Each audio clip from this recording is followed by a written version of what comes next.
வணக்கம் நேயர்களே, தந்தி டிஜிட்டல் எக்ஸ்க்ளூசிவ்க்கு உங்களை வரவேற்பது நான் கார்கே. புயல் வருமா வராதா அப்படின்ற கேள்வி பலருக்குள்ளேயும் இருக்கு. வானிலை ஆய்வு மையத்தையே இந்த ஆழ்ந்த காற்றழுத்த தாழ்வு மண்டலம் ஒரு நாளாக பெரும் குழப்பத்திற்கு ஆளாக்கிவிட்டது. காரணம் என்னன்னா, பல்வேறு இடையூறுகளை சொல்றாங்க. காற்று ரீதியாக வந்து சேர வேண்டிய காற்று வரவில்லை, அதனால பல இடையூறுகள். இன்று மாலையிலிருந்து இரவுக்கு மேலே அது புயலாக மாறி இது தற்காலிக புயலாக, டெம்பரவரி புயலாக நாளைய தினம் காலை வரை இருந்து அதன் பிறகு மீண்டும் ஆழ்ந்த காற்றழுத்த தாழ்வு மண்டலமாக மாறி கரையை அடைய இருக்கிறது அப்படின்றாங்க. இதில் இரண்டு விஷயங்கள் கவனிக்க வேண்டி இருக்கிறது. நேற்றிலிருந்து பாருங்க, இந்த திரிகோணமலை அருகே இங்கே இருந்தது, அப்புறம் இங்கே போச்சு, இப்போ மேலே போயிருக்கு. ஸோ நம்ம யூரோப்பியன் மாடல் பார்க்குறோம். யூரோப்பியன் மாடல் ஃபோர்காஸ்ட் தான் நம்ம பெரும்பாலும் அதை பயன்படுத்துகிறோம். ஒரே ஒரு சஜஷனாக ஜிஎஃப்எஸ்ஐ யூஸ் பண்ணுறோம். ரெண்டுமே ஏறக்குறைய அருகே தான் காட்டுகிறது. ஸோ இப்போது வங்கக்கடல்ல அதே இடத்துல முன்ன பின்ன அப்படின்னு நகர்ந்து கொண்டிருக்கிறது. 3 கிலோமீட்டர்லாம் நகர்ந்தது, நகராமலே 6 மணி நேரம் நின்றதும் குறிப்பிடத்தக்கது. இந்த ஒரு சூழலில் தான் இப்போதைய நிலவரப்படி, மாலை நேரத்தில் நிலவரப்படி பாருங்க, வட இலங்கையில் இருக்கிறது. சரி, என்னென்ன காரணிகளால் இது இவ்வளோ குழப்பமாகிறது அப்படின்ற கேள்விகளை கேட்குறப்போ, ஒன்று, இந்த ஆழ்ந்த தாழ்வு மண்டலம் கரைக்கருகே வந்ததால் வரக்கூடிய இந்த கன்வர்ஜன் குறைந்ததன் காரணமாக, இந்த ஒன்றிணைவு குறைந்ததன் காரணமாகவும் புயல் அடுத்த நிலைக்கு புயலாக இது செல்லவில்லை அப்படின்ற விஷயத்தை சொல்கிறாங்க. மற்றும் ஒன்று, மேலே இருக்கக்கூடிய உயர் அழுத்தம், இது தாழ்வு அழுத்தம், எல் போட்டிருக்கு இல்லையா, லோ ப்ரெஷர். ஸோ மேலே இருக்கக்கூடிய இந்த காற்று இதனை தடுக்கிறது, இது மேலே ஏறி வருவதை இதை தடுக்கிறது அப்படின்ற விஷயங்களை சொல்கிறாங்க.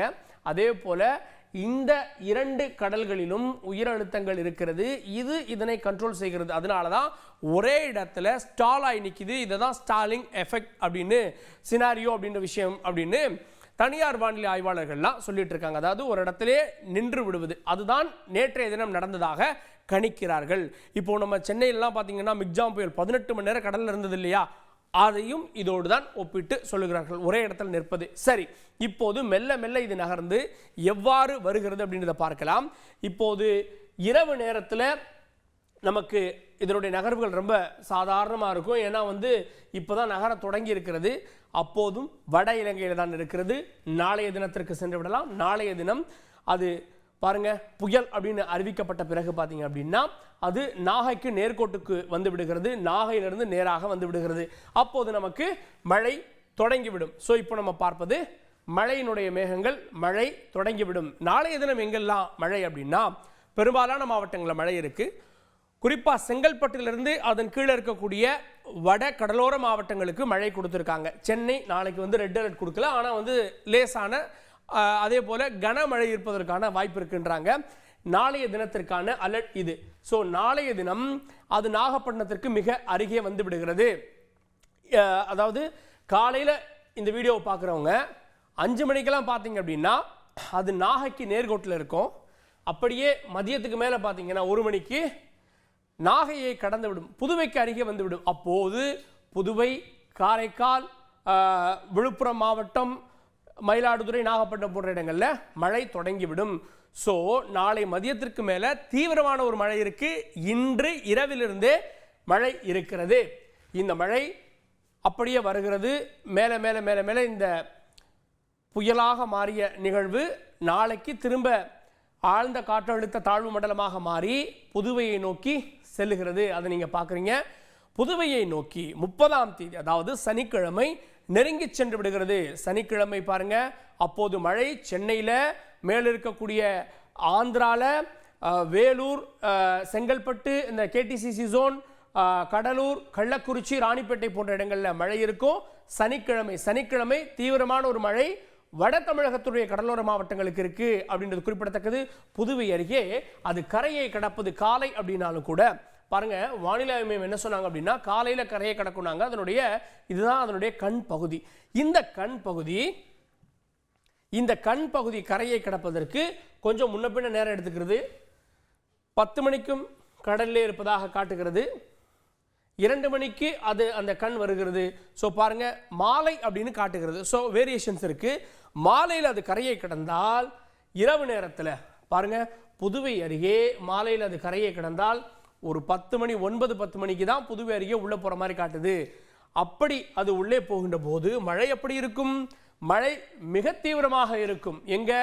அது எங்கே கரையை கடக்கிறதோ அதற்கு மேல் இருக்கக்கூடிய மாவட்டங்கள் இங்கெல்லாம், அதாவது சென்னை மேல தமிழ்நாட்டினுடைய சென்னையில் தொடங்கி நாகப்பட்டினம் வரை மழை இருக்கும். உள் மாவட்டங்கள் எங்க வரைக்கும் அப்படின்னா, உள் மாவட்டங்களில் பாருங்க உதகை வரை மழைக்கான வாய்ப்புகளை இது உருவாக்குகிறது. இது சென்ற பிறகும் அடுத்தடுத்த நாட்களில் மழை தொடர இருக்கிறது.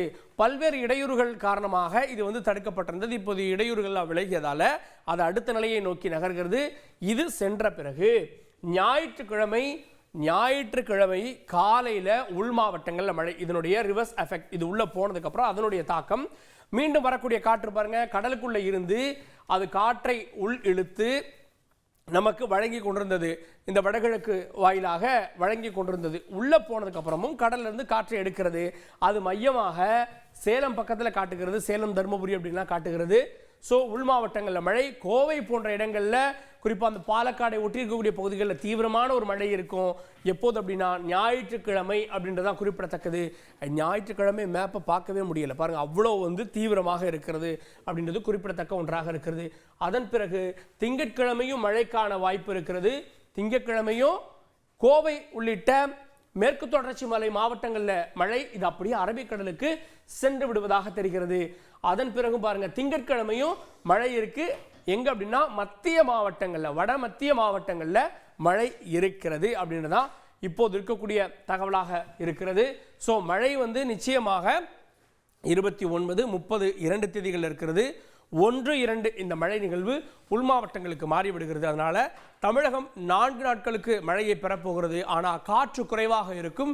குறைவாக இருந்தாலும் கூட அந்த காற்றினுடைய தீவிரம் அதிகமாக இருக்கும். அதாவது புயல் மாதிரி இல்லை அப்படின்னாலும் 50லேருந்து 60 கிலோமீட்டர் வேகத்திலான காற்று வீசக்கூடும் அப்படின்றது குறிப்பிடத்தக்கது. மேலே இருக்கக்கூடிய தடைகள் விலகி இருப்பதால இது வலுப்பெற்று நல்ல ஒரு மழையை, குறிப்பாக ஒருவேளை இன்னொரு சினாரியோ இருக்குது, நம்ம இன்னொரு ஃபோர்காஸ்ட் மாடல் இருக்குது, அதை சொல்லி ஆகணும். வானிலை ஆய்வு மையம் புதுச்சேரி பக்கத்தில் அப்படின்னு சொல்லிட்டாங்க. இருந்தாலும் கூட ஒரே ஒரு இடத்துல ஒரே ஒரு இக்கண்ணா வைக்கிறாங்க. என்ன அப்படின்னா, பல ஃபோர்காஸ்ட் மாடல்ஸ், ஸோ பல ஆய்வு முடிவுகளை வச்சு தான் அவங்க ஃபோர்காஸ்ட் மாடல்ஸை கம்ப்யூட்டர் மூலமாக கணிப்பாங்க. இந்த GFS மாடல் என்ன தெரியுமா சொல்லுது? அது 30ஆம் தேதி கரையை கடக்குன்னு சொல்லப்பட்ட தேதியில் சென்னைக்கு அருகே வந்து விடுமாம்.